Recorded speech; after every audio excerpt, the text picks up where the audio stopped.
What's up, everybody? It's your boy Big Papa JT, and I'm coming with you with Adam, a special guest, and he's on to talk about the Chicago Bears, their roster, training camp, his thoughts on the Hall of Fame game, and everything about the Chicago Bears going into their first official preseason game.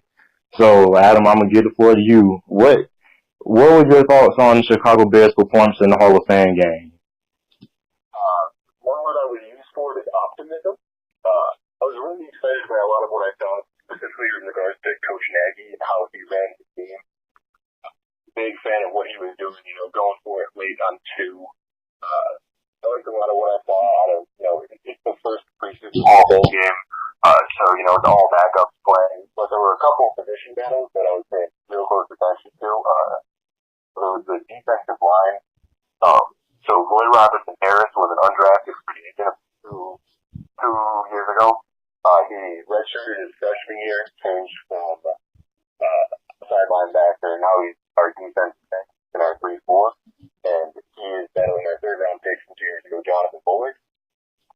And both of them flashed consistently throughout the game. I thought at least. Roy Robertson Harris had that sack, and then Jonathan Bullard had, I'm pretty sure, if you stop it, that both of them were just wild plays, small man. I like to see that, especially from Jonathan Bullard, because he has not lived up to expectations.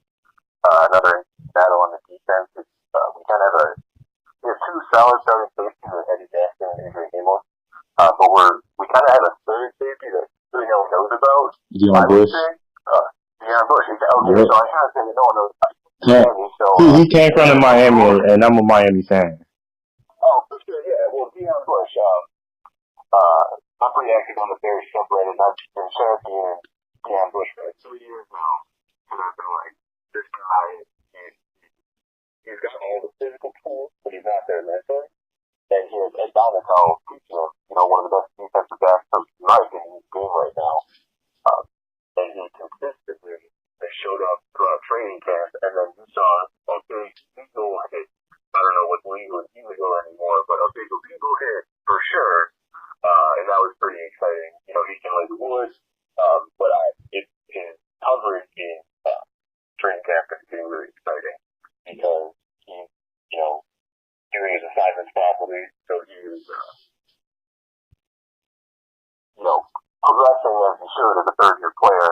And some really good signs to see as we think, a lot of people think might be have a bigger role on his defense this year than, previous years. And on the offense side of the ball now, you guys really don't have the best wide receiving core. You guys added Allen Robinson, but other than Allen Robinson, what other wide receivers should we keep out for now? We know Kevin White. He's been injury prone. I don't think he's played more than 2 games in one season, so he's going into his 5th year. You guys are taking the risk by paying him everything that's on his rookie deal. So this is a contract year for him. So not only is this a year to prove that is he a bust or not, because you guys have been very, very patient, and most teams aren't this patient. The Patriots just cut their 4th round pick that they drafted in 2016, Malcolm Mitchell, and he was only on the team for about 2 years, and he got injured, and the Patriots let him go. But you guys have kept Kevin White. It must be something about Kevin White that you guys like, and you guys see a lot of potential in him. So what do you see? So how do you see Kevin White's season coming? So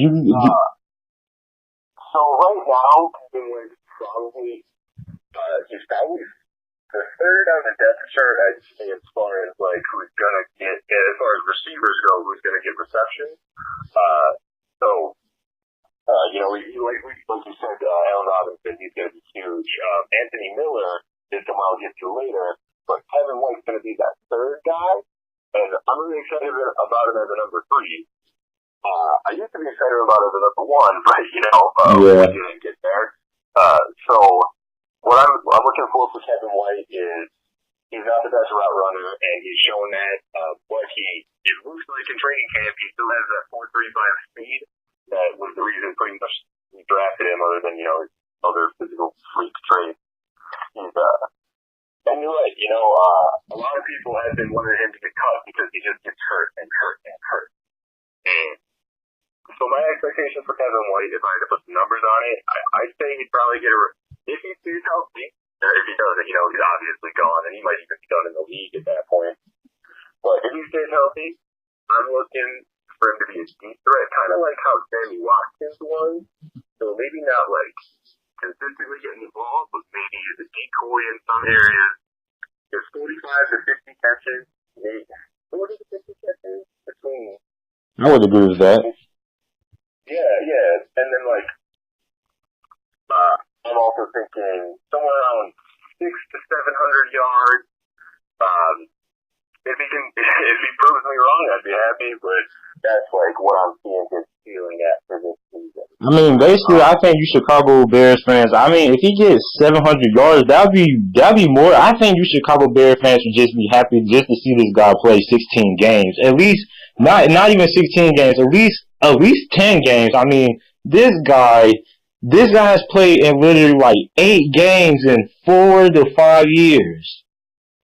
Yeah, and if we get 10, 12 games out of Kevin White, and he shows that he could probably be, good for those 10 to 12 games, the Bears probably won't re-sign him, but, someone in the league will probably take a chance on him at that point. Patriots. Yeah, Patriots, and that'll be amazing, and then I'll be here at 8. And I want to talk before we wrap this up. I want to talk about a player that I really liked on the Bears on the offensive side of the ball that really impressed me. He's from the city that I live in right now. He had number 83. I think his last name was Wims. I'm not sure if his first name was David Wims, but I know. Javon? Yeah, Javon Wims, number 83. Yeah, so Javon Wims, University of Georgia product, 7th round draft pick from this year. And honestly, the way he played, he might kick Kevin White off the roster. I'm not saying that it's gonna happen. Kevin White is way more guaranteed. He's a first round pick, 7th overall. Javon Wims is a 7th round receiver. But if we're getting our big body possession receiver for a 7th round value as opposed to a first round value, I mean, I know all the money's guaranteed anyway, for Kevin White, but Javon Wims genuinely looks like a guy who we couldn't cut.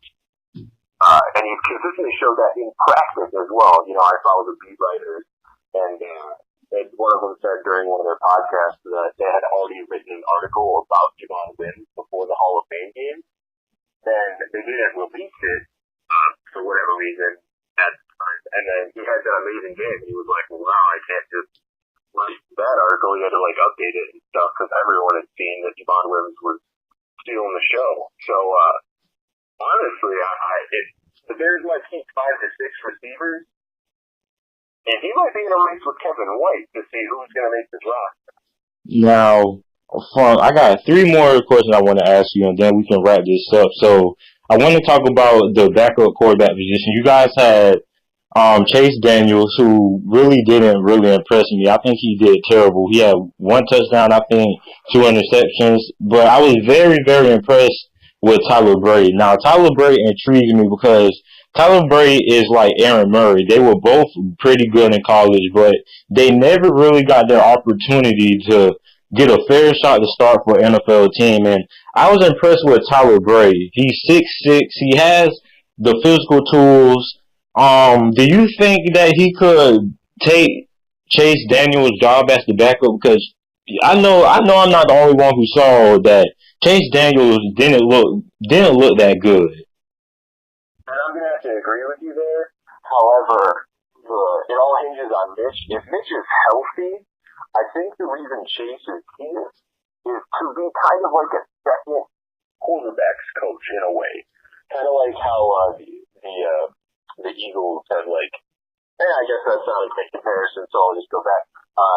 Chase Daniels, he's been in Nagy's system before, kind of in the Andy Reid,